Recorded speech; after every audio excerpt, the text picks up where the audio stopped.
it wasn't something I really wanted to be doing because I've been so involved with making these kawandi for the last 2 years.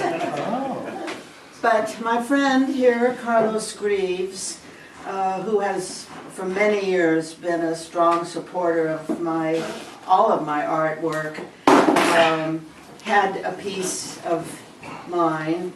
What I think is, well, he thinks you said it was like the treasure high piece or something like that. It was a piece I was very proud of.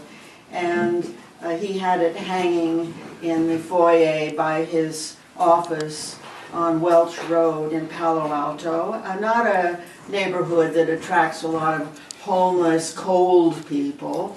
And he came in one day and it was gone.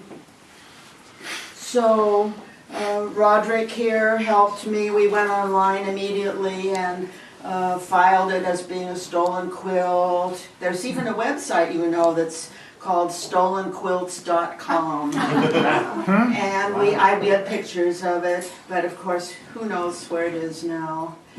So after a couple of weeks, I started to think, if he wanted, I would be willing to make a piece to take the place of that quilt, which was called Bali quilt. It was made using a lot of fabrics from Bali. So he said definitely yes, and so I started it.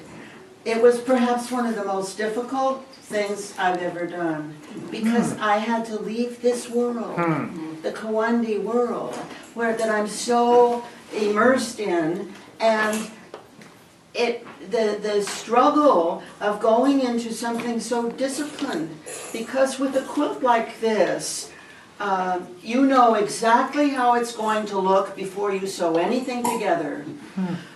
You use this wall as a design wall and put your little pieces of fabric up on there. And that's the only creative part of the process. The rest is all very routine. But then that can take a few weeks. Oh no, I don't think that little piece, that should be over here, and then you're looking, no, change this, change these, till you have it just the way you want it. And then the long, tedious work begins of just stitching them all together. You finish that, then you have to get down on the floor and crawl around and baste it onto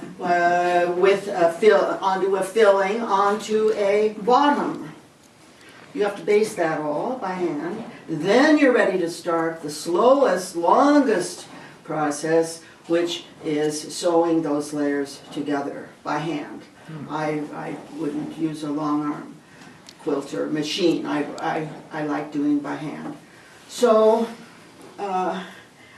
it was fun. It was challenging. It was mind-blowing, you know. And I finally came up with the idea that to do a quilt this way was like me when I was learning a Bach toccata. You learn the piece, then you learn how to play it, you learn how to perform it. It's an elaborate, very, very controlled thing to do. These are jazz. That's Miles Davis, these kawandi. You're making it up as you go, and you don't even know what it's going to look like till it's done. So then, when I finished this, finally, it took 3 months, then I thought, the unveiling, well, what about those people coming to the unveiling? I don't want them to look at this and think I'm back here. So I made that one so that everybody could feel safe that, no, I haven't given up the Kawandi work. So here we have, I call it Island Life, because a lot of the fabrics are from Bali and Japan. Oh. Jeez. Wow, wow, wow. Carlos likes it.